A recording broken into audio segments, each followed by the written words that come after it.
Periods हा तुमच्या आरोग्याचा आरसा आहे, पाळी तुमच्या आरोग्याचा आरसा आहे. हा आरसा तुम्हाला दाखवेल ओव्हरऑल तुमचं आरोग्य कसं आहे. तर जर तुमचे पिरियड्स इरेग्युलर असतील तर तुम्हाला स्वतःच्या मनाने गोळ्या घ्यायच्याच नाही आहेत. ते पिरियड इरेग्युलर का झाले हे बघायचं. फायब्रॉइडच्या गाठी ही पिशवीच्या सगळ्यात कॉमन ट्युमर्स आहेत. Fibroids are the commonest tumour in female. मग ह्या 15 वर्षाच्या काळामध्ये जर तुम्ही पॅप स्मिअर नावाची जर टेस्ट केली तर हा कॅन्सर तुम्हाला जेव्हा ऑपरेबल तो असतो तेव्हाच तुम्ही त्याला पकडू शकता आणि ऑपरेशन करून मोकळे होऊ शकता आणि तुम्ही 100% बरे होऊ शकता. समजा तुमचं वजन 60 किलो असेल तर ह्याच्यात तुम्हाला पुढच्या 3 महिन्यामध्ये 6 किलो वजन कमी करायचं आहे. म्हणजे एव्हरी मंथ तुम्हाला 2च किलो वजन कमी करायचं आहे, जेणेकरून हे वेट रिडक्शन टिकेल. स्ट्रेसमध्ये खाल्लं की छान वाटतं, मस्त एकदम मेंदूला आराम वाटतो. ठीक आहे, मग तुम्ही ओव्हर इट कराल स्ट्रेसमध्ये, किती खातो कळणार नाही तुम्हाला आणि मग त्यात अजून तुमचं वजन वाढेल. तर एक ठराविक प्रमाणामध्ये तणाव आवश्यक आहे.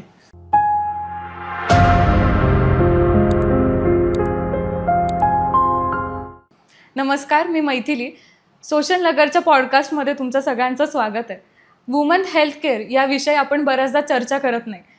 मुलगी वयात येण्यापासून तर मेनोपॉजपर्यंत त्याच्यात होणारे चेंजेस, मुलींना होणारे आजार ह्याविषयी आपण आज जाणून घेऊयात. त्यासाठी आज स्नेहदीपचे डॉक्टर प्रदीप इंगळे यांच्याशी आपण चर्चा करणार आहोत. डॉक्टर प्रदीप इंगळे हे स्त्रीरोग, दुर्बीण शस्त्रक्रिया आणि वंधित्व निवारण याचे तज्ज्ञ आहेत. नमस्कार सर, कसे आहात तुम्ही? नमस्ते मॅडम, छान एकदम. सर, सोशल नगर या पॉडकास्टमध्ये तुमचं खरंच स्वागत. आणि मला हे विचारायचं आहे, वुमन हेल्थ केअर याबद्दल आजकाल फार चर्चा होत नाही, तर याबद्दल काय सांगाल? कारण टीनेजमध्ये PCOD, PCOS हे फार ऐकण्यात येतं, तर काय तुम्हाला सांगता येईल यावर? अगदी बरोबर मॅडम, तुम्ही सांगितलं की सध्या टीनेज गर्ल्समध्ये खूप PCOD हे खूप ऐकायला येतं आहे. आता PCOD हे नेमकं काय आहे, तर हे एक PCOD एक ॲक्रॉनिम आहे, पॉलिसिस्टिक ओव्हेरियन डिसीज. आता हा एक ओव्हरऑल पॅकेज आहे. आता ह्या पॅकेजमध्ये काय काय असेल, तर ह्याच्यामध्ये असेल तुमचे सायकल्स इरेग्युलर होतील, म्हणजे पिरियड जे असतात हे इरेग्युलर होतील. सेकंड थिंग, तुम्हाला ओबेसिटी असेल, तुमचं वजन हे एक मानक जे आहे त्यापेक्षा तुमचं वजन जास्त असेल आणि तुम्हाला पिरियड्सचे प्रॉब्लेम असतील, जसं की पिरियड्स कमी जातील अंगावरती किंवा खूप दिवसानंतर पिरियड्स येतील.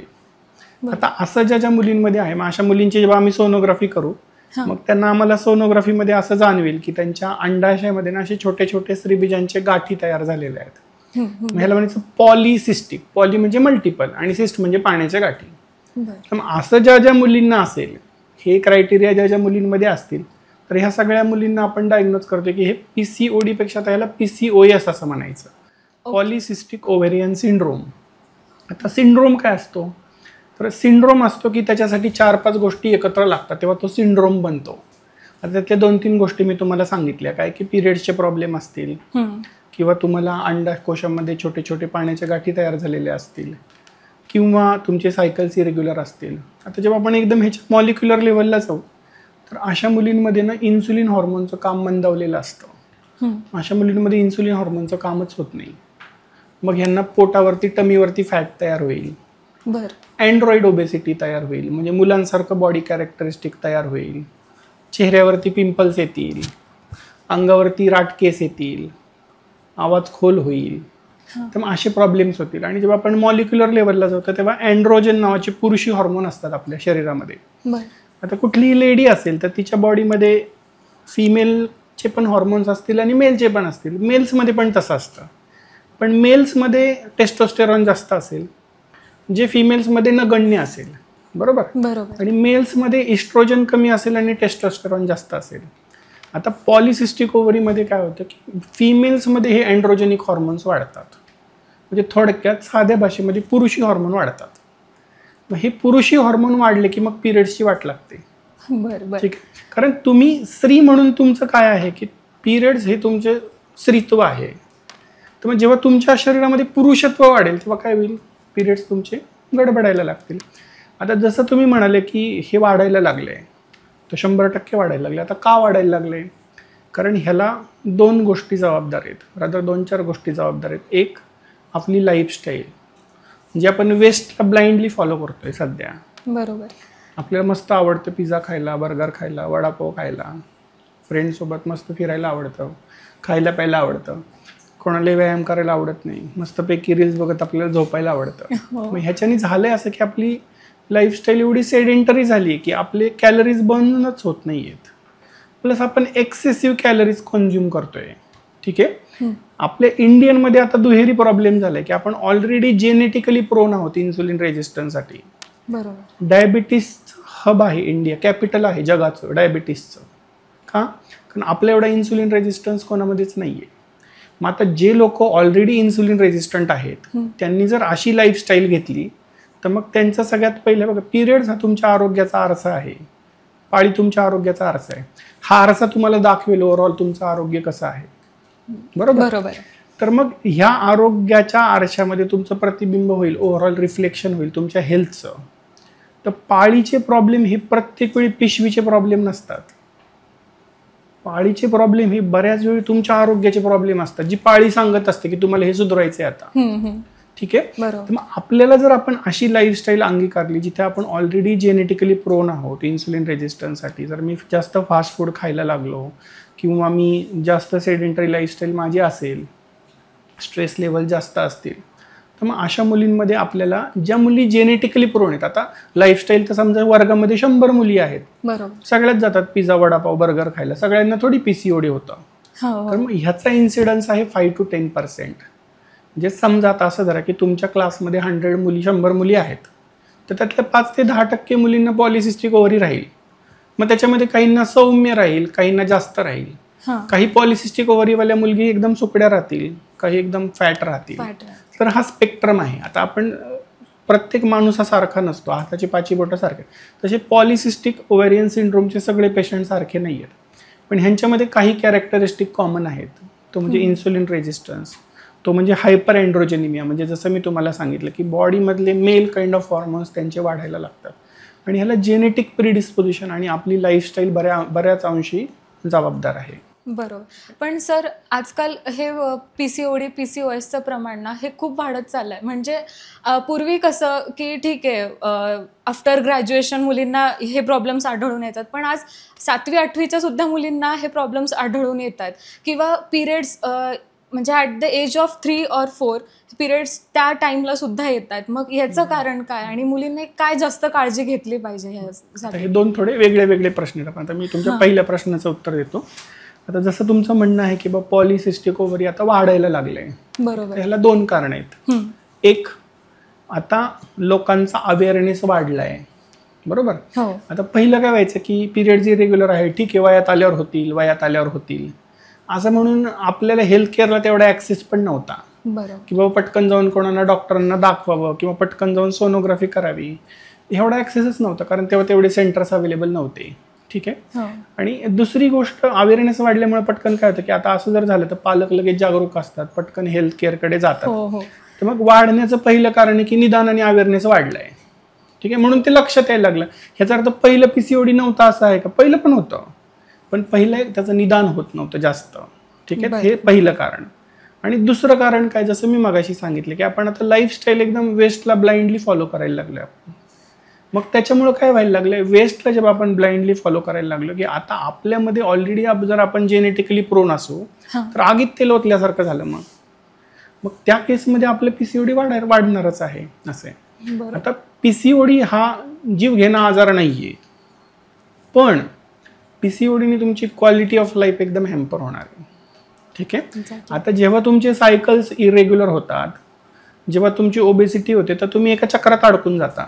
म्हणजे काय होतं, तुमचे सायकल्स नाही आले की तुम्ही फॅट गेन करता, म्हणजे वजन वाढतं. आणि वजन वाढलं की तुमचे सायकल्स अजून गडबडतात. म्हणजे हे चक्र चालत राहतं. पिरियड्स येत नाही, वजन वाढतं, वजन वाढलं, पिरियड्स येत नाही. मग हे जर सायकल आपल्याला ब्रेक करायचं असेल तर सगळ्यात महत्त्वाची गोष्ट आहे, आपण आपलं लाईफस्टाईल मॉडिफाय केलं पाहिजे. बरोबर. ठीक आहे. ह्याच्यामध्ये पहिली गोष्ट आहे वेट रिडक्शन, वजन कमी करणं. आता हे किती कमी केलं पाहिजे, तर साधारण जे आपलं वजन आहे, आता एक आदर्श क्रायटेरिया ह्याला म्हणायचं बॉडी मास इंडेक्स. म्हणजे आपल्या उंचीच्या मानाने आपल्या शरीरावर चरबी किती हवी ह्याचं एक आदर्शवत प्रमाण आहे. आता जर तुम्ही इंटरनेटवर गेलं तर ते कसं काढायचं बॉडी मास इंडेक्स वगैरे आहे. आता नॉर्मली आपल्या भारतीय मुलींमध्ये हा बॉडी मास इंडेक्स पाहिजे 18 ते 23. ठीक आहे. बरं. तर पॉलिसिस्टिक ओव्हरीमध्ये जे ओबीज कॅटेगरीवाले पॉलिसिस्टिक ओव्हरी असतात ह्यांच्यामध्ये हा बॉडी मास इंडेक्स खूप जास्त झालेला असतो. तर मग त्यांच्यामध्ये करेक्टेबल फॅक्टर असतो, तो म्हणजे वजन कमी करणं. ठीक आहे. आता हे वेट किती कमी केलं पाहिजे, तर हे तुमच्या एक्झिस्टिंग वेटच्या 10%. म्हणजे उदाहरणार्थ समजा तुमचं वजन 60 किलो असेल तर ह्याच्यात तुम्हाला पुढच्या 3 महिन्यामध्ये 6 किलो वजन कमी करायचं आहे. म्हणजे एव्हरी मंथ तुम्हाला 2 किलो वजन कमी करायचं आहे, जेणेकरून हे वेट रिडक्शन टिकेल. आता वजन कमी करणं कसं हेल्प करतं, तर तुमचे जे अँड्रोजेनिक हॉर्मोन्स बॉडीमध्ये तयार झालेले आहेत, पुरुषी हॉर्मोन, ह्याच्या लेवल वेट रिडक्शन कमी करतं. बरं. ठीक आहे. प्लस तुमचा इन्सुलिन रेजिस्टन्स कमी करतं, म्हणजे तुमचं इन्सुलिन काम करायला सुरुवात करतं, असं आहे. तर मग पहिला आणि सगळ्यात महत्त्वाची गोष्ट आहे वजन कमी करणं. आता तुम्ही म्हणाल माझी तर एक मैत्रीण अशी, तिची एकदमच चवळीची शेंगे आणि तिला तर पण PCOD आहे. अशा मुलींमध्ये जास्त इन्सुलिन रेजिस्टन्स असतो. तर मग अशा मुलींनी जास्त कार्बोहायड्रेटच्या वाटे जायचं नाही. म्हणजे जे फास्ट फूडवाल्या गोष्टी आहेत, बेकरी प्रोडक्ट्स असतील, बटाटा असेल, भात असेल, तळलेले पदार्थ असतील, chips, samosa, kachori, dabeli, vada pav, pizza, burger, जे चटपटीत लागतं हे सगळं, कारण हे कार्बोहायड्रेट आहेत. हे जिभेला छान छान लागतात. पण पॉलिसिस्टिक ओव्हरीच्या पेशंटमध्ये हे जेवढं तुम्ही खाणार तेवढे इन्सुलिनला अवरोध तयार होणार, रेजिस्टन्स येणार आणि मग हा प्रॉब्लेम वाढणार. बरोबर. PCOD PCOS नंतर आहे ना बरेच जण वेट लॉसकडे वळतात. बट वेट लॉस साठी ते योगा आणि जिम यापैकी तुम्ही काय सांगाल की कुठला एक चांगला वे आहे त्यासाठीचा? नाही, तर ह्याच्यामध्ये कुठला वे चांगला आहे असं नाही म्हणता येणार. आता हे बघा, ह्याच्यामध्ये ना आपल्याला काय सहन होतं, आपल्याला कशाची गरज आहे, हे आपण एक्सपर्टच्या याच्याने निर्णय घेतला पाहिजे रादर दॅन की मी निर्णय घ्यायचा. आता ह्याच्यामध्ये कॉमनली आम्ही काय करतो की we consult a dietitian for this matter. आम्ही डायटिशियनचा सल्ला घेतो.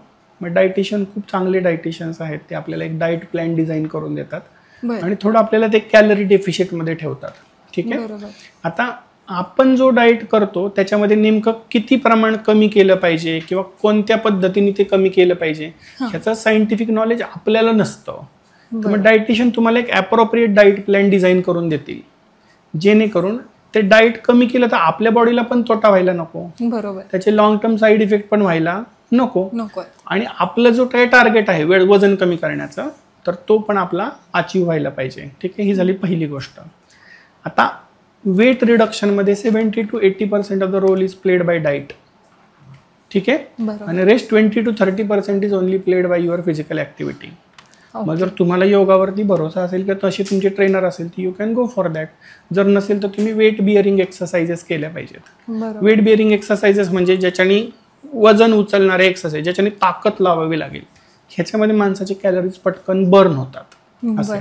Weight bearing exercises insulin resistance कमी करण्यासाठी आपल्याला मदत करतात. तर मग रादर दॅन जर तुमचं असेल तर योगाही करू शकता, पण weight bearing exercise along with तुमचं डाएट हे जर तुम्ही केलं तर बऱ्यापैकी तुमचं वेट रिडक्शन होतं. आणि इट नीड अ कन्सिस्टन्सी. म्हणजे हे एका दिवसात होणार नाही, रादर हे आपल्याला एक दिवसात करायचं पण नाही आहे. जेवढं तुम्ही हे हळूहळू कराल तेवढं ते टिकेल. नाही तर मग काय होतं की एकदम तुम्ही क्रॅश डाएट करणार, 2 महिन्यामध्ये वजन कमी करणार आणि 3ऱ्या महिन्यामध्ये गाडी पुन्हा उलटी येणार. बरोबर. ठीक आहे. तर मग diet plan has to be such which can be followed consistently. बरोबर. आणि it should be easy to follow.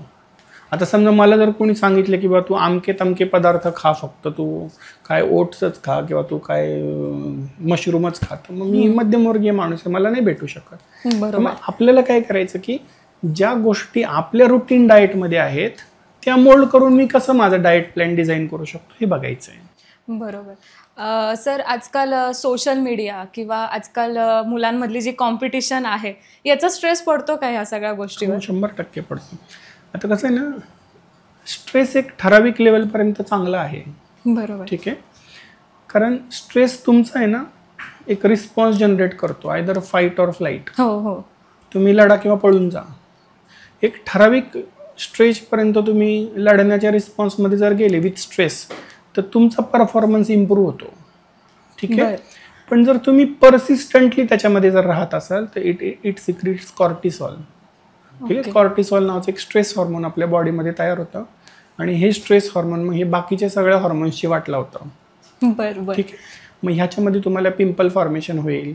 मग तुम्ही स्ट्रेसमध्ये ओव्हरईट कराल. बिकॉज स्ट्रेसमध्ये खाल्लं की छान वाटतं, मस्त एकदम मेंदूला आराम वाटतो. ठीक आहे. मग तुम्ही ओव्हरईट कराल स्ट्रेसमध्ये, किती खातो कळणार नाही तुम्हाला आणि मग त्यात अजून तुमचं वजन वाढेल. तर एक ठराविक प्रमाणामध्ये तणाव आवश्यक आहे. तणाव नसेल तर मग आपण नाही जगू शकत. मग आपण सेडेंटरी होऊन जाऊ. चाललंय. ते एक ठराविक आणि प्रत्येकाची तणाव सहन करण्याची मर्यादा वेगळी वेगळी आहे. बरोबर. तर मग आपण आपल्या मर्यादा ठरवून घ्यायच्यात.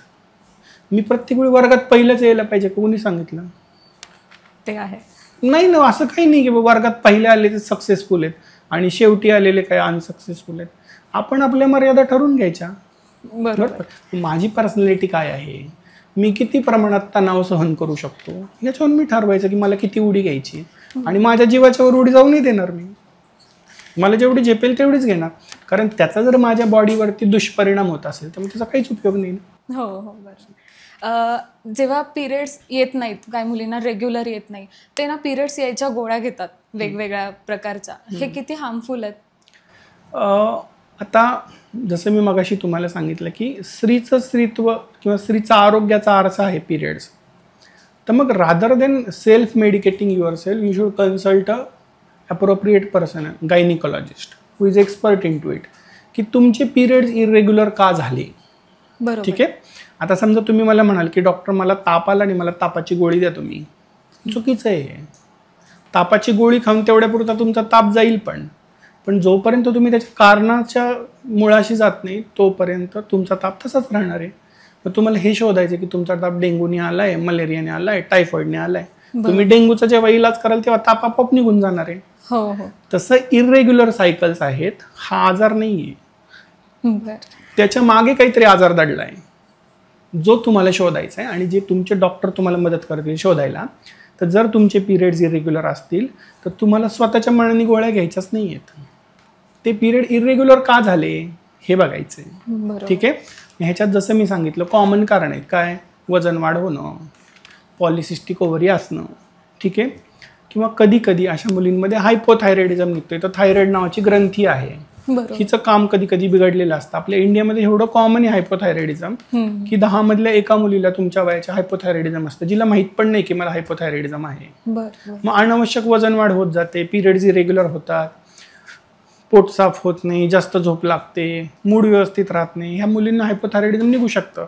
मग जर अशी सिम्पटम जर, आणि हे बघा शरीरामध्ये कुठलंही कॉम्प्लिकेशन एका दिवसात होत नाही, हे हळूहळू होतं.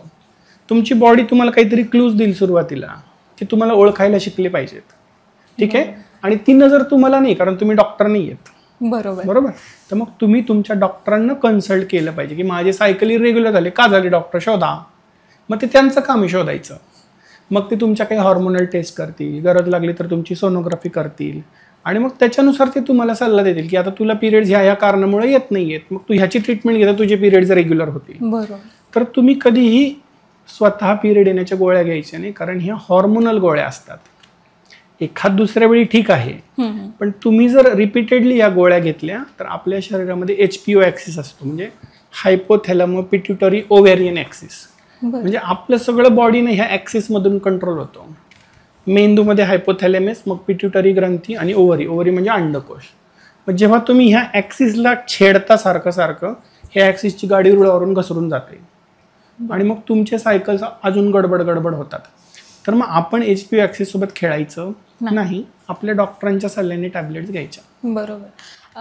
आजकाल ॲट द एज ऑफ 25 किंवा 22 पासूनच आपण गृहीत धरूयात, मुलींना फायब्रॉइड्सचा त्रास होतोय आणि अंडाशय वगैरे हे लवकरच युट्रेस वगैरे काढायला सांगतात. हे कितपत योग्य आहे? आता जसं मी मगाशी सांगितलं तसंच मी ह्या प्रश्नाचं पण उत्तर देईल की fibroids are the commonest tumour in female. Okay. ठीक आहे. म्हणजे फायब्रॉइडच्या गाठी ही पिशवीच्या सगळ्यात कॉमन ट्युमर्स आहेत. At any given point in time when you cross your age of 30% of the female they are bound to develop this fibroids. म्हणजे 30% मुलींना फायब्रॉइड्स येणार आहेत. हा निसर्ग नियम आहे, आपण त्याच्यावर जाऊ शकत नाही. ते तुमच्याही हातात नाही, त्या पेशंटच्या हातात नाही, कोणाच्याच हातात नाही. ठीक आहे. मग सगळ्याच फायब्रॉइडला घाबरायचं का? तर बिलकुल घाबरायचं नाही. जसं मी तुम्हाला सांगितलं की फायब्रॉइड्स हे कॉमनेस्ट बिनाईन ट्यूमर आहेत. बिनाईन म्हणजे ज्यांच्यामध्ये कॅन्सरचा कपन नाही आहे. बरं. ठीक आहे. तर मग जर असे फायब्रॉइड्स आपल्याला असतील आणि ते जर इन्सिडेंटल फाइंडिंग असतील, म्हणजे काय की मी काय शोधायला गेलो आणि मला सापडलं फायब्रॉइड, म्हणजे मला पोट दुखत होतं, मी केली सोनोग्राफी, मला पित्त झालं होतं आणि त्याच्यात मला सापडला फायब्रॉइड. आता मी पित्त दिलं सोडून लागलो फायब्रॉइडच्या मागे. बरोबर. तर असं नाही करायचं. इन्सिडेंटल फायब्रॉइडला कुठल्याही ट्रीटमेंटची गरज नाही. असिम्प्टोमॅटिक फायब्रॉइडला कुठल्याही ट्रीटमेंटची गरज नाही. जर ट्रीटमेंटची गरज असेल तर ते फक्त आपण सिम्प्टोमॅटिक फायब्रॉइड्समध्ये करतो आणि त्याच्याबद्दल तुमचे डॉक्टर तुम्हाला योग्य मार्गदर्शन करतील. फायब्रॉइड्स वाढलेले नाही आहेत, फायब्रॉइड्स तेवढेच आहेत. आपला पिकअप रेट वाढला आहे. आपण पटपट सोनोग्राफी करतोय छोट्या छोट्या गोष्टींसाठी, म्हणून आपल्याला फायब्रॉइड सापडायला लागलेत आणि प्रत्येक फायब्रॉइडला ऑपरेशन करण्याची गरज नाहीये. ठीक आहे. ज्या बायका ज्या 35 आता ओलांडल्या आहेत किंवा त्यांचे पिरियड्स किंवा त्यांच्या गर्भाशयावर प्रॉब्लेम्स जे काही होत आहेत त्यांना, तर त्यांनी काय काळजी घ्यावी? कारण बऱ्याचदा आपण असं बघतोय की आफ्टर 30 बऱ्याच बायकांना पिरियड्स फ्लोचा किंवा हेच फायब्रॉइड्स वगैरेचा त्रास होतोय, तर त्यांनी काय काळजी घेतली पाहिजे त्यासाठी? आता आपल्या इंडियामध्ये ना एक जी खूप निग्लेक्ट झालेली गोष्ट आहे ती आहे प्रिव्हेंटिव्ह हेल्थ केअर. आता आपल्याला जोपर्यंत त्रास होत नाही ना, खास करून महिलांमध्ये, जोपर्यंत आता पूर्ण माझ्या इथपर्यंत येत नाही तोपर्यंत मी डॉक्टरांकडे जाणारच नाही. मला माझे लेकरं बाळ आहेत, पती आहे, सासू सासरे आहेत, माझं प्रोफेशन आहे, मग अजून माझं काय असेल किटी पार्टीज आहेत. ते झाल्याच्या नंतर मग मला माझी हेल्थ सुचणार आहे. तर मग प्रिव्हेंटिव्ह हेल्थ चेकअप हे गेलंय आता, म्हणजे नाही कोणी फॉलो करत. तर मग there is something called as well woman care. एक वेल वुमन व्हिजिट व्हायला पाहिजे एक वर्षातून एकदा प्रत्येक लेडीची. ही वेल वुमन व्हिजिट काय असते, तर वर्षातून एकदा मी माझ्या गायनेकोलॉजिस्टला माझ्या गायनेकोलॉजिस्टकडे गेलं पाहिजे. मला काही त्रास नसेल तरी गेलं पाहिजे. मग त्यांनी काय केलं पाहिजे, मग त्यांनी माझी माहिती विचारली पाहिजे की बाबा मला सायकलचा काही प्रॉब्लेम आहे का, मला ब्रेस्टमध्ये काही प्रॉब्लेम आहे का, मला काही ॲबनॉर्मल डिस्चार्ज वगैरे तर होत नाही ना, काही पांढरा पदर वगैरे असं काही जात नाही ना. मग ते ओव्हरऑल तुमची हिस्ट्री घेतील. बरोबर. मग त्याच्यानंतर ते तुमची फिजिकल एक्झामिनेशन करतील, म्हणजे छातीची तपासणी करतील की छातीमध्ये काही गाठबीट तर लागत नाही ना. आणि महत्त्वाचं म्हणजे मुलींनी म्हणजे जेव्हा मॅरेज होतं त्याच्यानंतर ब्रेस्ट सेल्फ एक्झामिनेशन ही स्वतः केलीच पाहिजे. त्यासाठी डॉक्टरांची पण गरज नाही आहे. आपल्या हाताचे थिन फिंगर्स घ्यायचे आणि जस्ट छातीवरती तुम्ही रोल करा, आंघोळ करताना वगैरे, दिवसभरातून कधी पण करा. ठीक आहे. महिन्यातून तुम्ही कधी स्वतःची छाती स्वतःच तपासा. जर तुम्हाला असं काही गोळमं वगैरे लागल्यासारखं झालं, गाठ लागली, तर तुम्ही डॉक्टरांकडे दाखवा. हे तुम्ही स्वतःच घरच्या घरी करू शकता, त्याला डॉक्टरांची गरज नाहीये. जेव्हा आता तुम्ही वेल वुमन व्हिजिटसाठी डॉक्टरांकडे गेला आहात, मग डॉक्टर तुमची तपासणी करतील, छातीची तपासणी करतील, ब्लड प्रेशर घेतील. आता अपार्ट फ्रॉम गायनेकोलॉजिकल प्रॉब्लेम्स, बायकांमध्ये बाकीचे पण प्रॉब्लेम येतात. त्यांनाही बीपी होऊ शकतो, त्यांनाही शुगर होऊ शकते, त्यांनाही थायरॉइडचा प्रॉब्लेम निघू शकतो. बरोबर. तर वेल वुमन व्हिजिटमध्ये आपले डॉक्टर आपले ह्या टेस्ट पण करून घेतील जर त्यांना क्लिनिकली गरज लागली तर. ठीक आहे. जर त्यांना काही छातीचा प्रॉब्लेम वाटला तर ते तुम्हाला छातीची सोनोग्राफी करायला सांगतील किंवा मॅमोग्राफी करायला सांगतील, किंवा ते ओटीपोटात काही गडबड वाटली तर ते ओटीपोटाची एखादी सोनोग्राफी करायला सांगतील. आता आपल्या भारतामध्ये ना गर्भाशय मुखाचा कॅन्सर हा काही वर्षांपूर्वी एक कॉमनेस्ट कॅन्सर होता मुलींमध्ये, महिलांमध्ये होणारा. आणि that was one of the killer cancers in India. म्हणजे भारतामध्ये जेव्हा हा कॅन्सर डिटेक्ट जनरली होतो त्याच्यानंतर विशेष ट्रीटमेंटच उपलब्ध नसते. म्हणजे apart from palliative treatment, curative treatment राहतच नाही. मग अशा कॅन्सरसाठी पॅप्समियर नावाची एक स्क्रीनिंग टेस्ट आहे. ह्याच्याने तुम्ही हा कॅन्सर 12 ते 15 वर्ष आधी डिटेक्ट करू शकता. किती? 12 ते 15 वर्ष आधी. मग जर तुम्ही एक वेल वुमन व्हिजिट दिली आणि तुमचा जर कॅन्सर प्री कॅन्सर स्टेजमध्येच डिटेक्ट झाला तर मग तुम्हाला अजून काय हवं? तुमचं आयुष्यमान कमी होत नाहीये. बरोबर. तर मग ह्या वेल वुमन व्हिजिटमध्ये पॅप्समियरची टेस्ट डॉक्टर घेतात, गरज लागली तर सोनोग्राफी करतात, ब्लड प्रेशर घेतील, तुमची शुगर तपासतील, त्यांना जर गरज वाटली तर तुमचं थायरॉइड तपासतील, छातीची तपासणी करतील. अशी वेल वुमन व्हिजिट 35च्या पुढे केली पाहिजे महिलांनी, किंवा लग्न झालेल्या प्रत्येक महिलेने केली पाहिजे वर्षातून एकदा. ही पॅप्समियर तपासणी तुम्ही वर्षातून एकदा 3 वर्ष करा. 3 वर्ष जर नॉर्मल आली तर तुम्ही दर 3 वर्षातून एकदा करा. असं जोपर्यंत तुम्ही वयाचे 65 वर्ष ओलांडत नाही तोपर्यंत. किती? 65. 65. आणि हे जर तुम्ही केलं तर तुमचा गर्भाशय मुखाचा कॅन्सर तुम्हाला लवकरच शोधला जाऊ शकतो. आणि सुदैवाने जरी हा किलर कॅन्सर असेल तरी हा प्रिव्हेंटेबल कॅन्सर आहे. आता ह्याच्या संदर्भात खूप चांगले चांगले वॅक्सिन्स अवेलेबल आहेत. गव्हर्नमेंटने सुद्धा चांगला इनिशिएटिव्ह घेतला की हे वॅक्सिन्स आता मुलींमध्ये अवेलेबल केलेले आहेत. तर सेक्शुअल एक्सपोजरच्या आधी जर आपण हे वॅक्सिन सुरू केले तर मग आपल्याला गर्भाशय मुखाचा कॅन्सर होण्यापासून पण प्रतिबंध होऊ शकतो. हा अशा खूप कमी कॅन्सरपैकी एक आहे की ज्याला प्रतिबंध आहे. बाकीच्या बऱ्याच कॅन्सरला प्रतिबंधच नाही आहे. तर अशी एखादी वेल वुमन व्हिजिट वर्षातून एकदा व्हायला पाहिजे. सर, लॅप्रोस्कॉपी म्हणजे काय? हा शब्द खूप वेळा ऐकला आहे, बट त्याबद्दल तुम्ही काय माहिती द्याल? आता लॅप्रोस्कोपी ही एक सर्जरी करण्याची पद्धत आहे, ऑपरेशनची पद्धत आहे. आता पूर्वीच्या काळी जर समजा आपल्याला ऑपरेशन करायचं म्हटलं पोटाचं तर खूप मोठा असा काप घ्यावा लागायचा, मोठे टाके पडायचे, बरोबर. आता ह्या सगळ्या गोष्टी आपण फक्त छोटे छोटे काप घेऊन करू शकतो. ठीक आहे, की होल सर्जरी म्हणायचं याला. छोटे छोटे छिद्र. म्हणजे जुन्या काळात जर समजा मला बेंबीपासून एवढं जर पोट उघडावं लागत असेल तर तेच काम माझं एवढ्याशा टाक्यातून होतं. आता लॅप्रोस्कोपीमध्ये काय केलं जातं की एक बेंबीच्या बाजूने एक दुर्बीण 1 सेंटीमीटरचं साधारण 5 मिलीमीटर ते 1 सेंटीमीटरचं छिद्र केलं जातं आणि त्याच्यातून कॅमेरा पोटामध्ये सोडला जातो. आणि मग त्याला ॲक्सेसरी पोर्ट्स असतात, म्हणजे 2 किंवा 3 छिद्र साईडने केले जातात आणि हे सगळे जे ऑपरेशन्स हे एवढ्याशा छिद्रातून होतात. मग आता ह्याचा पेशंटला फायदा काय? आता महिला म्हणून सगळ्यात मोठा फायदा काय? कॉस्मेसिस. थोडे मोठे टाके काय मला पडणार नाही, माझ्या सौंदर्याला कुठं काही बाधा पोचणार नाही. ठीक आहे. दुसरी गोष्ट, जर माझे टाकेच एवढेशे असतील तर मला वेदना नगण्य होतील. जेव्हा माझं पोट एवढं कापलं जाईल तर मला तेवढ्या वेदना पण होतील, बरोबर. आणि जर माझं पोट एवढंसं गव्हाच्या दाणे एवढं जर कट झालं तर मला वेदना कमी होतील किंवा नगण्य होतील. जर वेदनाच नाही झाल्या तर मग काय होईल? माझी सर्जिकल रिकव्हरी फास्ट होईल. मी आज ऑपरेशन झालं, मी संध्याकाळी पण चालेल फिरेल, बरोबर. आता जर तुम्ही वर्किंग असाल, जर तुम्ही चालले फिरले, तुमच्या रुटीन ॲक्टिव्हिटीमध्ये तुम्ही गेले, तुम्ही लवकर कामाला जाऊ शकता. ओपन ऑपरेशनमध्ये 1.5-2 महिने तुम्हाला रेस्ट करावी लागेल. ह्या ऑपरेशनमध्ये तुम्ही 3ऱ्या-4थ्या दिवशी कामाला जाऊ शकता. तर तुमचे वेजेस पण जाणार नाहीत, ज्याच्यावर आपलं पोट पाणी अवलंबून आहे, पगार बुडणार नाही. ठीक आहे. प्लस ह्याच्यामध्ये टाकेच एवढेसे छोटे आहेत, त्याच्यामुळे टाक्यात पाणी झालं, पू झाला, तर असे काही प्रकार होण्याची शक्यता अगदी नगण्य आहे. जेवढं तुम्ही मोठं पोट उघडाल तेवढं तुम्हाला हे पाणी पू होण्याची शक्यता राहील. जेवढं तुम्ही पोटच उघडणार नाही तेवढंही होण्याची शक्यता राहणार नाही. आता अजून फायदा असा की काही क्लिष्ट ऑपरेशन्स असतात. आता हे ऑपरेशन जे होतात हे दुर्बिणीद्वारे होतात, म्हणजे मोठ्या स्क्रीनवर दिसतं आपल्याला सगळं. म्हणजे मला अवयवाचं 20 ते 40 पट मोठं चित्र दिसेल, जे माझ्या उघड्या डोळ्यांनी मला दिसतं त्यापेक्षा 40 पट जर मला मोठं दिसलं तर माझी सर्जरी जास्त ॲक्युरेट होईल, बरोबर. मग हे त्याचे फायदे आहेत. तर मग हे वरदान आहे. आता पूर्वीच्या काळामध्ये जर स्त्रियांचे ऑपरेशन्स केले तर त्यांना 1.5-2 महिने आराम करावा लागायचा. आता स्त्री जर अंथरुणावरती पडली एखादी 1.5-2 महिने तर तिचं कुटुंब पूर्ण पडलं समजायचं. कारण कुटुंब स्त्री ही तुमच्या कुटुंबाचा आस आहे, तिच्या भोवती फिरते सगळं कुटुंब, बरोबर. मग जर तो आसच पडला तुमचा गोधडीवरती तर मग कुटुंब सगळंच गेलं. तर लॅप्रोस्कोपिक सर्जरीजने 3-4 दिवसात सगळे दुरुस्त होतात, म्हणजे रिकव्हरी एकदम फास्ट राहते, त्रास होत नाही. तर मग स्त्रियांसाठी किंवा कुठल्याही यांच्यासाठी हे लॅप्रोस्कोपी सर्जरीसाठी एक वरदान आहे, म्हणजे पटापट रिकव्हरी आहे याच्यामध्ये. सर, सर्व्हायकल कॅन्सर याविषयी काय माहिती द्याल तुम्ही?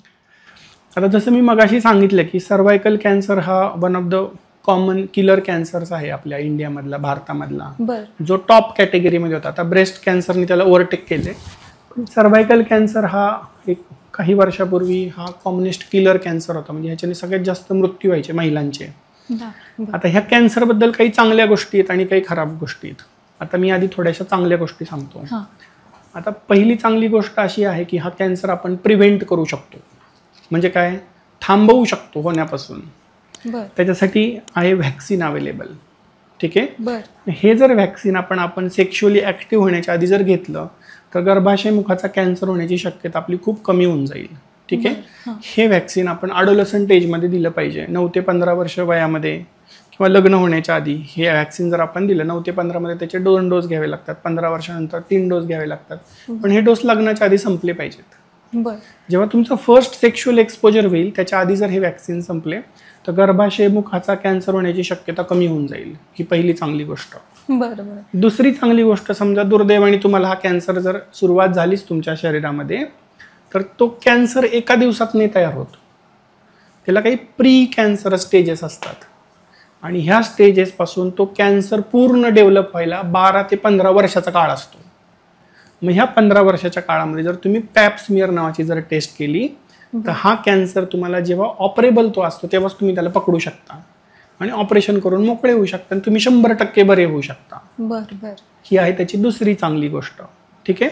ठीक आहे. आता तिसरी चांगली गोष्ट अशी आहे की आता आपल्या भारतामध्ये ह्या गर्भाशय मुखाच्या कॅन्सरचं प्रमाण कमी होतंय. आता का कमी होतंय? हा कॅन्सर कोणाला होतो? ज्या लोकांमध्ये हायजीन व्यवस्थित नाहीये, ज्या लोकांना, आता भारतामध्ये थोडंसं आपलं सोशिओ इकॉनॉमिक स्टेटस आता चांगलं होतंय, आता हायजीनचा काही प्रश्न राहिलेला नाहीये. दुसरं, ज्यांना मल्टिपल सेक्शुअल पार्टनर्स आहेत ह्यांना कॅन्सर होण्याची शक्यता जास्त असते. आता मल्टिपल सेक्शुअल पार्टनर्स आताही असतील, पण आता अवेअरनेस वाढला आहे, लोक बॅरियर निरोध वगैरे वापरायला लागलेत. ठीक आहे. त्याच्यामुळे मल्टिपल सेक्शुअल एक्सपोजर जरी झाले ते स्किन टू स्किन कॉन्टॅक्ट होत नाहीये, त्याच्यामुळे इन्फेक्शनची पण शक्यता कमी होतीये. ठीक आहे. तिसरी गोष्ट अशी, व्हॅक्सिन अवेलेबल आहे, त्याच्यामुळे पण ह्याची रिस्क कमी होतीये कॅन्सरची. आता हा कॅन्सर ज्यांना मल्टिपल चाइल्ड बर्थ होतील, ज्यात जास्त मुलं बाळं होतील, ह्यांना होण्याची शक्यता जास्त आहे. आता ते होत पण नाही आहेत, एकाच दोघातच आपण गाळ झालोय. बरोबर. अर्ली रिझम्पशन ऑफ सेक्शुअल ॲक्टिव्हिटी, म्हणजे तुम्ही कमी वयामध्ये जर सेक्शुअली ॲक्टिव्ह झाले तर हा कॅन्सर होण्याची शक्यता मात्र वाढणार आहे. मग आता आत्ताच्या जनरेशनला हे सांगणं आहे की कमी वयामध्ये जर तुम्ही सेक्शुअली ॲक्टिव्ह झालात, हे तुमचं गर्भाशय मुखाचा कॅन्सर होण्यासाठीचं एक वन ऑफ द रिझन्स असू शकतं. तर मग मुलींनी ही काळजी घेतली पाहिजे. ठीक आहे. तर अल्लड वयामध्ये काही चुका करायच्या नाहीयेत की ज्या चुकांचा आपल्या आयुष्यभर पस्तावा करावा लागेल. ठीक आहे. तर ह्या काही गोष्टी आहेत की ह्या गर्भाशय मुखाच्या कॅन्सरमध्ये हे रिस्क फॅक्टर्स होते आणि हा आपण थांबवू शकतो. आता काही वाईट गोष्टी आहेत, जर समजा दुर्दैवाने आपण ह्याच्यातल्या काहीच गोष्टी पाळल्या नाहीत तर, आणि जर हा कॅन्सर आपल्याला झाला तर जनरली हा कॅन्सर अशा स्टेजला डिटेक्ट होतो जिथं तुमचं ऑपरेशन होत नाही. मग तुम्हाला फक्त पॅलिएटिव्ह ट्रीटमेंट घेणं तुमच्या हातात असतं. म्हणजे काय की तुम्हाला किमोथेरपी घ्यावी लागते, रेडिओथेरपी घ्यावी लागते आणि ह्या ट्रीटमेंटचे पण स्वतःचे साईड इफेक्ट्स आहेत. म्हणजे ह्या ट्रीटमेंट सुखासुखी होत नाही.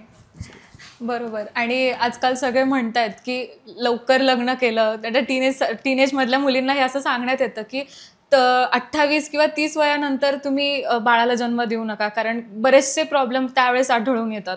मग हे काय आहे की 23 or 24 एजमध्ये तुम्ही जन्म दिला पाहिजे, हे असं का सांगतात सगळेजण सध्या? तुम्ही आता मॅडम, आता एक प्रश्न मी तुम्हाला विचारतो. ठीक आहे. आता तुम्ही करिअर ओरिएंटेड वुमन आहात. बरोबर. तुम्ही कधी चाइल्ड बिअरिंग प्रेफर कराल? बरोबर. करिअर आधी चूज तुम्ही कधी प्रेफर कराल सांगा. एक इन जनरल उत्तर द्या मला. मी आफ्टर 30 प्रेफर करेन. ही चूक मॅडम आपण करतोय सध्या. ठीक आहे.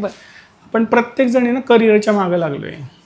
बरोबर. प्रत्येकाला काय करायचं, एक तर पहिलं काय व्हायचं मॅडम, मी 10वी झालं की मला नोकरी लागायची.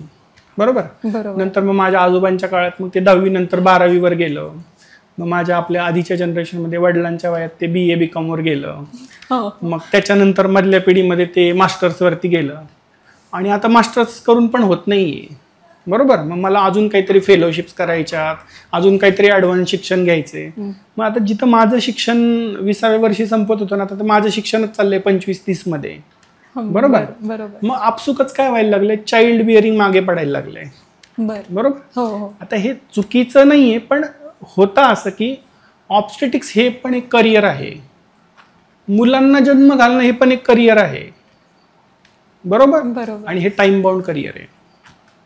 ह्याला वयाचं बंधन आहे. ठीक आहे. समजा तुम्ही तुमचं मास्टर्स 30व्या वर्षी नाही 35व्या वर्षी केलं तर इट कॅन गो, ते चालू शकतं. पण तुम्ही जर वयाच्या 35 जर 40 मध्ये मुलांना जन्म घालायला गेला तर ते नाही चालणार निसर्गाला. बरोबर. निसर्गाने काही नियम घालून घेतलेत. ठीक आहे. मग मुलींनी पुढची पिढी जन्माला घालणं हे सुद्धा एक महत्वाचं करिअर आहे म्हणून त्याला परसिव्ह केलं पाहिजे. बरोबर. आता हे का केलं पाहिजे? आता आपण भारतीय लोक जे आहोत ना, ह्यांच्यामध्ये प्री मॅच्युअर आपण मेनोपॉजकडे जातो जास्त. म्हणजे उदाहरणार्थ जर समजा तुम्ही असं धरा की 30 वयाची महिला आहे आपल्या इंडियामधली आणि 30 वयाची महिला आहे वेस्टर्न पार्टमधली, बरोबर. तर तिच्यापेक्षा आपल्या मुलीचं ओव्हेरियन एजिंग हे 3 to 5 years ॲडव्हान्स असतं. म्हणजे उदाहरणार्थ जर 30-30 कम्पेअर केल्या दोघी जणी, आता एक आपलं आहे क्रोनॉलॉजिकल एज. क्रोनॉलॉजिकल एज म्हणजे काय, जन्मतारखेपासूनचं वय. माझी जन्मतारीख आहे XYZ, त्यापासून मी आता 30 वर्षाचा झालो, बरोबर. आणि माझ्या ओव्हरीचं पण एक वेगळं वय आहे. ओव्हरीमध्ये एक जन्मजात मला नंबर ऑफ एग्ज मिळालेत, ठीक आहे. तर आपल्या भारतीय महिलांमध्ये ओव्हेरियन एज हे 3 to 5 years प्लस असतं. बर, ठीक आहे. म्हणजे थोडक्यात साध्या भाषेत सांगायचं म्हणजे आपल्या भारतामध्ये माणसाच्या मुलींच्या रिप्रोडक्टिव्ह ॲबिलिटीज ह्या कमी वयात संपतात. का? कारण आपल्या भारतामध्ये त्या कमी वयात सुरू व्हायच्या आधी मुलींचे लवकर लग्न व्हायचे, लवकर मुलं बाळ व्हायचे. तेच जीन्स आलेत आपल्याकडे, तेच जीन्स आलेत. मग आपल्या जीन्सला सवय काय आहे, 16व्या वर्षी लग्न करायचं, 18व्या वर्षी मुलांना जन्म घालायचा, 22व्या वर्षी फॅमिली प्लॅनिंगचं ऑपरेशन करून मोकळं व्हायचं, बरोबर. आता माझं लग्नच नाही होती 22व्या वर्षापर्यंत. मला मुलाबाळांना जन्म घालायचा जेव्हा मी स्थिर स्थावर होईल, माझा फ्लॅट होईल, माझं काय होईल, अजून गाड्या होतील, घोड्या होतील. पण ह्याच्यात मी हे विसरून चाललंय की माझं ऑब्स्टेटिक करिअर हे टाइम बाउंड आहे, त्याला वयाचं बंधन आहे. आता जे IVF सेंटर्स वाढत आहेत आणि जे नंबर ऑफ IVF सायकल्स वाढत आहेत, ह्याचं कारण हे आहे, आपण जास्त करिअर ओरिएंटेड झालो. ते चुकीचं नाहीये, पण we need to strike a balance. बरोबर. का? कारण मला पुढच्या पिढीला बघा, ती माझी इंट्युशन आहे, अंतप्रेरणा आहे. कोणत्या मुलीला वाटेल का की मला बाळ नाही व्हायला पाहिजे? बरोबर. ती इंट्युशन आहे, ते तुमचं अंतर्भूत तुमचं कॅरेक्टर आहे मुलीचं, की माझ्यापासून पुढची पिढी जन्मायला पाहिजे, बरोबर. तर त्याला पण एक वयाचं बंधन आहे. ठीक आहे. आता हे किती आहे, तर तुमच्या वयाच्या 22 ते 30 वर्षापर्यंत तुमचे रिप्रोडक्टिव्ह ॲबिलिटीज ह्या ऑप्टिमम असतात. जसं तुम्ही 30 वय क्रॉस करता ते रिडक्शन व्हायला सुरुवात होतं, ठीक आहे. 30 ते 35 मध्ये ह्या हळूहळू कमी होतात आणि 35 नंतर ड्रास्टिकली फॉल होतात. म्हणजे अचानक धुसून जाते गाडी. तर मग जर तुम्हाला प्रेग्नन्सी हवी असेल तर तुमचा आयडियल एज आहे, तुम्ही 22 ते 30 मध्ये ती प्लॅन केली पाहिजे, बरोबर. आणि त्याच्यानुसार तुमचं करिअर पण प्लॅन केलं पाहिजे. एक अंगी विचार नाही केला पाहिजे आपण, दोन्ही गोष्टी सोबत चालल्या पाहिजेत, ठीक आहे. आता जेव्हा तुम्ही वयाची 35 ओलांडता तेव्हा प्रेग्नन्सी राहिले अडचण येतात आणि जी संतती तयार होते ती पण मग व्यंग असणारी तयार होते, ठीक आहे. तर जेवढे तुमचे बीज शुद्ध असतील, आता आपलं जुन्या काळामध्ये समजा आपल्या पॅरेंट्सचे जेव्हा लग्न झाले ते त्यांच्या वयाच्या 20-30 झाले, 40 झाले, ऐकले का कोणाचं? नाही. मग आपले पूर्वज काही वेडे थोडी होते, नव्हते, चांगले होते, बरोबर. त्यांनी हे सगळा विचार केला होता. तर जेवढं तुम्ही कमी वयात मॅरेज कराल तेवढी तुमची पुढची पिढी सक्षम राहील. तर म्हणून तुम्ही, आणि हे बघा, हा फॉर्म्युला मुलींसाठी जास्त ॲप्लिकेबल आहे. माणसांना 90व्या वर्षी बाळ होऊ शकतं कारण त्यांना काही पोटात बाळ ठेवायचं नाही. निसर्गाने स्त्रीला खूप जास्त जबाबदाऱ्या दिल्यात, खूप जास्त. माणसांना काही नाही, फक्त त्यांचं सिमेंट टाकायचं जायचे पळून. महिलांचं तसं नाहीये. सर, आता तुम्ही इन्सुलिन रेझिस्टन्स बद्दल सांगितलं, तर ती काय नक्की कॉन्सेप्ट आहे? बरोबर. रेझिस्टन्स म्हणजे अवरोध, ठीक आहे. आता ज्या वेळी आपण कुठलंही कार्बोहायड्रेट खाणार आहोत, कर्बोदक खाणार आहोत, गोड गोष्ट खाणार आहोत, तर ती शरीरामध्ये आपल्या पेशींमध्ये घुसण्यासाठी आपल्याला इन्सुलिनची मदत लागते. इन्सुलिन आपल्याला त्या रिसेप्टरमधून ती शुगर लोटतं पेशींमध्ये. आता जर समजा इन्सुलिन रेझिस्टन्स आला तर त्या पेशींमधून ते ग्लुकोज जातच नाही आत, मग ते बाहेरच साठायला लागतं, ठीक आहे.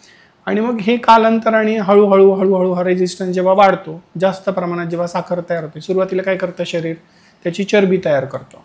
मग ही चरबी तुमच्या पोटावर साठणार, तुमच्या खांद्यांवर साठणार, तुमच्या लिव्हरवर साठणार, आणि जेवढी चरबी साठणार तेवढं इन्सुलिनचं काम मंदावणार. थोडक्यात इन्सुलिनचं काम करण्यासाठी अवरोध तयार होणं म्हणजे इन्सुलिन रेझिस्टन्स, ठीक आहे. आता हे प्रिकर्सर ऑफ डायबिटीस आहे. म्हणजे काय, ही डायबिटीसची पहिली पायरी आहे. जर ही डायबिटीसची पहिली पायरी आपण व्यवस्थित केली नाही, आपण वजन कमी केलं नाही, फॅट कमी केलं नाही, तर कालांतराने आपल्याला फ्रँक डायबिटीस टाईप 2 होणार आहे. म्हणजे काय, आपल्याला एक तर साखर कमी करायला गोळ्या खावा लागतील, नाही तर इन्सुलिनचे इंजेक्शन घ्यावे लागतील, ठीक आहे. आता ह्या ज्या PCODच्या मुली असतात किंवा PCOSच्या मुली असतात, ह्यांनी जर त्यांचं वजन कमी केलं नाही किंवा ह्यांनी जर त्यांची लाईफस्टाईल सुधारवली नाही तर 3 एका मुलीला टाईप 2 डायबिटीस होणार 35च्या पुढे. किती? बरं. 3 एका. बरं. आणि 5 एका मुलीला हायपरटेन्शन होणार. तर हा कंटिन्यम आहे.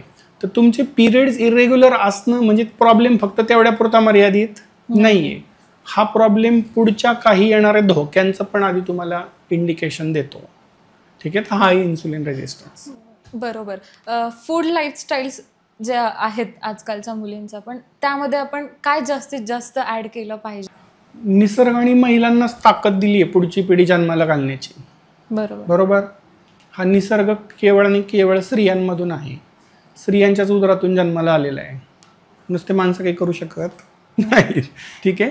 तर म्हणून महिलांवरती निसर्गाने जास्त जबाबदारी जर दिली असेल तर त्यांनी त्यांच्या आरोग्याची पण तेवढी जास्त काळजी घेतली पाहिजे. ठीक आहे. हो. आता त्यातला सगळ्यात महत्त्वाचा घटक आहे आहार. बरोबर. आता जसं आपली मगाशी चर्चा झाली की ह्या आहारामध्ये आपल्याला कार्बोहायड्रेट जेवढे आपण कट शॉर्ट करू तेवढं चांगलं राहील. बरं. तुमच्या आहारामध्ये एक तुम्हाला फूड पिरॅमिड डिझाईन करून घ्यायचं आहे. फूड पिरॅमिड काय असतो की तुम्ही काय गोष्टी फ्रिक्वेंटली खाल्ल्या पाहिजेत, काय थोड्या कमी खाल्ल्या पाहिजेत आणि काहींच्या वाटा नाही जायला पाहिजे. तर ह्या फूड पिरॅमिडमध्ये कॉमन गोष्टी काय आहेत की ज्या तुम्ही नेहमी खाऊ शकता. तुम्ही सीझनल फळं खाऊ शकता, रोज खाल्ली तरी काही हरकत नाही. ठीक आहे. ग्रीन व्हेजिटेबल्स खाऊ शकता, फळभाज्या खाऊ शकता, जे नॅचरल ज्या गोष्टी आपल्याला विदाऊट प्रोसेस भेटतात. बरोबर. हे सगळे तुम्ही डेली खाऊ शकता. खास करून महिला, कारण महिला जेव्हा पुढच्या पिढीला जन्म घालतात तेव्हा त्यांच्या शरीराची प्रचंड ऊर्जा खर्च होत असते. बरोबर. तर तेवढी ऊर्जा पण त्यांना पाहिजे आणि एक ओव्हरऑल सगळीकडून त्यांना एक सकस आणि चौरस आहार पाहिजे. बरोबर. आता एक सरळ साध्या भाषेत जर सांगायचं म्हटलं तर आपल्या आहारामध्ये सगळ्या रंगाच्या पदार्थांचा अंतर्भाव असावा. बरं. सगळ्यात सोपं, सगळे रंग पाहिजेत माझ्या प्लेटमध्ये. हिरवा पाहिजे, हिरवा मग काय असेल, हिरव्या पालेभाज्या आहेत. बरं. त्याच्यानंतर काकडी आहे. माझ्याकडे पांढरं पाहिजे, मग पांढऱ्यामध्ये काय काय आहे, माझ्याकडे दही पाहिजे, दूध पाहिजे, मुळा पाहिजे. मग माझ्याकडे केशरी रंग आहे, मग केशरी रंगात मला काय पाहिजे, मी आंबा खाऊ शकतो, पपई खाऊ शकतो. असं तुम्ही सगळे रंग एक एक रंग धरा आणि हे सगळे पदार्थ तुमच्या आहारामध्ये तुमचा अंतर्भाव पाहिजे. जेवढे ते नॅचरल राहतील तेवढं चांगलं. तुम्ही कार्बोहायड्रेट कट शॉर्ट केले पाहिजेत. ग्रीन लिफी व्हेजिटेबल्स, हिरव्या पालेभाज्या जास्त खाल्ल्या पाहिजेत. हे जे आहेत हे मल्टीव्हिटॅमिनचे सोर्सेस आहेत आणि रिच सोर्स ऑफ व्हिटॅमिन बी आहे. ब जीवनसत्व हे सेल डिव्हिजनला लागणारं जीवनसत्व आहे, पेशींचं विभाजन होण्यासाठी लागणारं जीवनसत्व आहे. बरोबर. आणि जेव्हा तुम्ही पुढच्या जीवाला जन्म घालता तेव्हा त्याच्या करोडो पेशी रोज तयार होत असतात. बरं. करोडो. मग खास करून प्रेग्नंट महिलांनी ज्या एक्सपेक्ट करतायत बेबी, त्यांनी जास्तीत जास्त सीझनल फळं खाल्ले पाहिजे ज्याच्यात मल्टीव्हिटॅमिन्स आहेत. खनिजं घेतले पाहिजेत. नारळ पाणी आहे त्याच्यात खनिजं असतात. बरं. ग्रीन लिफी व्हेजिटेबल्समध्ये भरपूर सगळं व्हिटॅमिन बी असतं, हे घेतलं पाहिजे. तर ह्या गोष्टी आहेत ज्या महिलांनी पाळल्या पाहिजे. सर, मेनोपॉजचे काय सिम्पटम्स आहेत? तर पहिल्यांदा मेनोपॉज काय असतं एक थोडक्यात साध्या भाषेमध्ये सांगतो.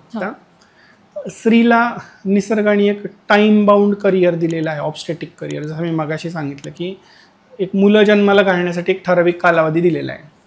आता ह्या काळामध्ये काय होतं की स्त्रियांची स्त्रीबीजे दर महिन्याला तयार होतात आणि एक वेळ त्यांचा सगळा साठा संपून जातो आणि स्त्रीबीजे संपले की मग पिरियड्स निघून जातात. ठीक. मग ह्याला आपण म्हणायचं मेनोपॉज म्हणजे रजोनिवृत्ती. ठीक आहे. आता ही रजोनिवृत्ती होत असताना सगळ्याच बायकांचा जो प्रवास असतो हा सुखकर नसतो. म्हणजे काय काय होऊ शकतं. पहिली गोष्ट, जर तुमचे एग्जच राहिले नाहीत, स्त्रीबीज राहिले नाहीत, तर तुमचे सायकल्स पुढे मागे व्हायला सुरुवात होते. मग कधी कधी 2-2, 3-3 महिन्याने सायकल्स येतात किंवा उलटं पण होऊ शकतं. काही महिलांमध्ये लवकर सायकल्स येतात किंवा हेवी फ्लो होऊ शकतो, ब्लिडिंग जास्त होऊ शकतं. जेव्हा तुम्ही पेरीमेनोपॉजल, याला पेरीमेनोपॉजल ट्रान्झिशन असं म्हणायचं की मेनोपॉजच्या पुढचा मागचा काळ, ह्याच्यामध्ये कधी कधी तुम्हाला दरदरून घाम सुटतो अंगाला. ठीक आहे. मूड, चिडचिडेपणा वाढतो. ठीक आहे. झोप, स्लीप डिस्टर्ब होऊन जाते. तर अशा गोष्टी घडू शकतात. तर मग हे कॉमन चिन्ह आहेत की पिरियड्स पुढे मागे होणं, चिडचिडेपणा वाढणं, झोप व्यवस्थित न लागणं, अंगाला दरदरून घाम सुटणं. तर अशा गोष्टी ह्या कधी कधी मेनोपॉजचे द्योतक असतात. ठीक आहे. आता आपल्याकडं पहिली लाईफ एक्सपेक्टन्सी कमी होती. म्हणजे काय की आपल्याकडं लोक जास्त आयुष्यमान नव्हतं त्यांचं. तर मग तेव्हा मेनोपॉज नंतर आयुष्यमान जास्त नसायचं महिलांचं. आता जसं जसं विज्ञानाने प्रगती केली आहे पुढे, तर महिला आता त्यांच्या आयुष्याचा ऑलमोस्ट 1/2 to 1/3 लाईफ त्यांचं मेनोपॉज नंतर असतं. बरोबर. तर एवढा सिग्निफिकंट वेळ आहे तो.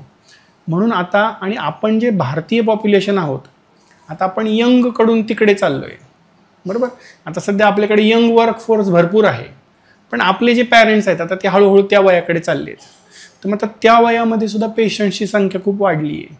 म्हणून आता मेनोपॉझल महिलांमध्ये पण आपल्याला एक वेल वुमन केअर म्हणा, ह्या गोष्टी म्हणा, तर ह्या बिंबवण्याची खूप जास्त गरज आहे. आता जेव्हा हे पिरियड्स निघून जातात, जेव्हा इस्ट्रोजन नावाचा जो सैनिक आहे, जो त्यांना वाचून थांबलेला आहे इतके दिवस, तर तो त्यांची साथ सोडून निघून जातो. मग होतं असं की जेव्हा हे इस्ट्रोजन बॉडीमधून फॉल होतं, तेव्हा इस्ट्रोजननी ज्या ज्या गोष्टी धरून ठेवल्यात त्या सगळ्यांचा ऱ्हास व्हायला लागतो. बरोबर. जसं की तुमची हाडं आहेत, जे इतके दिवस बळकट होते, हे हळूहळू ठिसूळ व्हायला लागतात. तुमच्या शरीरावरती एक चरबीचं जे प्रमाण आहे, आता महिलांमध्ये जर बघितलं कमरेवरती छातीवरती चरबी जास्त राहील पुरुषांच्या मानाने, तर ह्या चरबीचा ऱ्हास व्हायला लागतो. त्वचा सुरकुतायला लागते. ठीक आहे. प्लस आपलं जे हृदय असतं हे हळूहळू कमजोर व्हायला लागतं. का? कारण त्याला इतके दिवस इस्ट्रोजननी प्रोटेक्ट केलेलं असतं, तुमच्या स्त्रीत्वाने त्याला प्रोटेक्ट केलेलं असतं. आणि जेव्हा तुमचं इस्ट्रोजनच संपायला लागतं तेव्हा हळूहळू हे ऑर्गन्स तणावामध्ये जातात.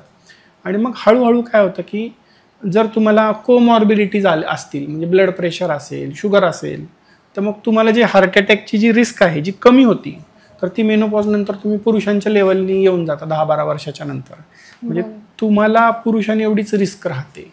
बरोबर. मेनोपॉजमध्ये कार्डियॅकचं महिलांमध्ये फार रिस्क आढळून येते, त्याबद्दल काय? तेच आता जसं मी सांगितलं की बाबा जसं इस्ट्रोजन तुमच्या शरीरामधून बाहेर जाईल तर त्यांनी तुमच्या हृदयाला प्रोटेक्ट केलेलं आहे हार्ट अटॅकपासून. तर जसं इस्ट्रोजन निघून जाईल 10-12 वर्षामध्ये तुमची आणि पुरुषांची रिस्क ही इक्वल होते. म्हणून अशा महिलांनी काय केलं पाहिजे, मेनोपॉझल ट्रान्झिशनमध्ये त्यांनी व्यायाम केले पाहिजेत, खास करून इम्पॅक्ट एक्सरसाइजेस. इम्पॅक्ट एक्सरसाइजेस काय आहेत, ज्याच्याने हाडांना झटके बसतील अशा एक्सरसाइजेस. वेट बिअरिंग एक्सरसाइजेस, ज्याच्याने स्नायूंना ताणावं लागेल असे एक्सरसाइजेस. मग ह्याच्याने त्यांची हाडं बळकट राहतील, त्यांना इन्सुलिनचं काम त्यांचं व्यवस्थित व्हायला मदत होईल, त्यांना शुगरची रिस्क कमी होईल, त्यांचं एक ओव्हरऑल वेलबिंग चांगलं राहील, मूड व्यवस्थित राहील. आता हे झालं फिजिकल. आता मेंटल लेवललाही काही बदल होत असतात. ह्याला म्हणायचं एम्प्टी नेस्ट सिंड्रोम. आता मग अशा आपण बघितलं पॉलिसिस्टिक ओव्हॅरियन सिंड्रोम. आता हा एम्प्टी नेस्ट सिंड्रोम म्हणजे काय, पाखरं गेले उडून आता घरट्यातून, बरोबर. मुलं त्यांच्या पायावर उभे राहिले, त्यांनी कोणी बायका केल्या, गेले बायकांच्या मागे, नवरे गेले त्यांच्या मित्रांच्या मागे. मग ह्या वयामध्ये बायका घरात एकट्याच राहतात. जर तुम्हाला सोशली तुम्ही कनेक्टेड नसाल तर तुम्हाला तुमचं मन खूप खाणार एकट्याला आतून. प्लस तुमचं बॉडी पण तुम्हाला साथ देत नाही. आता ब्युटी हळूहळू कमी व्हायला लागली आहे, बरोबर. तर मग ह्या गोष्टी प्रत्येकालाच तेवढ्या पचवता येतील असं नसतं. प्रत्येकाचा वेगळा वेगळा रिस्पॉन्स असतो या तणावातून बाहेर पडण्याचा. तर मग अशा कंडिशनमध्ये तुम्हाला मित्रमंडळी असले पाहिजेत. 4 शब्द शेअर करण्यासाठी तुमचे सोशल ग्रुप्स असले पाहिजेत. तुमचा मॉर्निंग वॉकचा एखादा ग्रुप असला पाहिजे, एखादा किटी पार्टीचा ग्रुप असला पाहिजे, जिथे मी माझ्या मनातले 4 शब्द बोलू शकेल. बरोबर. कारण आता मुलं गेलेत, कोणी शिकायला गेले, कोणी बायकांच्या मागे गेलेत, पोरी नवऱ्यांच्या मागे गेल्यात, त्यांचे स्वतःचे नवरे काय कुठे म्हातारे झालेत, त्यांच्या दुसऱ्या फ्रेंड सर्कलमध्ये गेलेत, ते एकटेच आहेत महिला घरात. आणि आता त्यांना याचीच सगळी जबाबदारी नाही आहे. बरोबर. जी महिला घरात एकदम सगळ्या चाव्या धरून होती, आता हळूहळू तिला सोनेला चाव्या द्यायला लागते. हे ट्रान्झिशन प्रत्येकासाठी सोपं नसतं. तर मी ह्याच्यामध्ये आपण महिलांना खूप सपोर्ट केला पाहिजे, कारण महिला खूप जास्त भावनिक असतात. बरोबर. सर, थँक्यू सो मच, तुम्ही एवढा वेळ दिलात. बरीच इन्फॉर्मेशन दिली जी आजकाल टीनेजला पण आणि आफ्टर 30-35च्या महिलांना सुद्धा याचा पुरेपूर उपयोग होईल. थँक्यू सो मच, तुम्ही वेळ दिला त्याबद्दल. थँक्यू मॅडम, तुम्ही पण आम्हाला वेळ दिल्याबद्दल धन्यवाद. चालते, थँक्यू.